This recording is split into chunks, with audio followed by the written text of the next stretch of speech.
J'ai eu le privilège en fait de pouvoir réaliser au Japon parce que j'ai été invité pour suivre la cuisson de pièces d'un artiste qui s'appelle Savada, et qui est un artiste, une personne qui fait des sculptures absolument magnifiques, qui était exposée entre autres à la collection de l'art brut à Lausanne lors de la dernière exposition sur le Japon, qui est exposée en ce moment à Paris à la Halle Saint-Pierre. Et monsieur Iketani, qui est son professeur, maître et qui l'entoure, a construit dans une petite clairière entourée de cyprès et de bambou un magnifique four en terre, en argile, four traditionnel. Et 2 fois par année, il y a un petit rituel qui s'installe entre M. Iketani et ses amis pour cuire ses pièces. Et pour la première fois, ils ont invité un occidental à suivre cette cérémonie de la cuisson. Et pendant 3 jours, 72 heures non-stop, on charge le four avec des fagots de bois pour que la température monte progressivement jusqu'à 1300 degrés. Il faut éviter tout choc thermique parce que le moindre choc thermique risque de provoquer fissures et éclatement des pièces.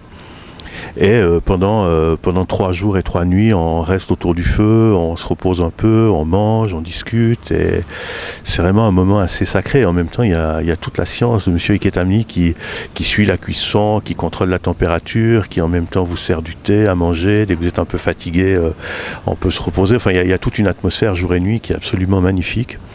Et ça, c'est à un moment donné, puisque j'étais là, ils m'ont dit on va quand même tenter d'ouvrir la porte du four pour montrer l'intérieur des pièces qui sont en train de cuire, en train de chauffer. Et là, c'est une sculpture de Savada qui est proche de la température maximale. Je pense que les couleurs aussi, cet orange qui devient blanc par saturation, je pense que la température la frôle les 1200 degrés. Et donc ça, c'est une photo de l'intérieur du four avec les pièces qui sont en train de chauffer et de cuire. Donc on voit qu'il y a vraiment une histoire derrière vos photos, toujours. Ouais, c'est-à-dire que là aussi, pour cette exposition, pour toute la partie qui traite des artistes et de ces petits mondes, c'est un peu comme des courts-métrages en photo, c'est-à-dire que le texte est important et c'est l'histoire de quelqu'un et c'est un petit parcours, c'est une petite histoire, c'est un petit moment qui est raconté dans une chronologie où j'ai suivi la personne pendant 1 jour, 2 jours, 3 jours. Et là, on a choisi d'agrandir les pages du catalogue pour garder cette idée de la narration. Et je me sentais pas très bien d'être dans la démarche de prendre les meilleures photos de monsieur, les plus extraordinaires, les plus choquantes.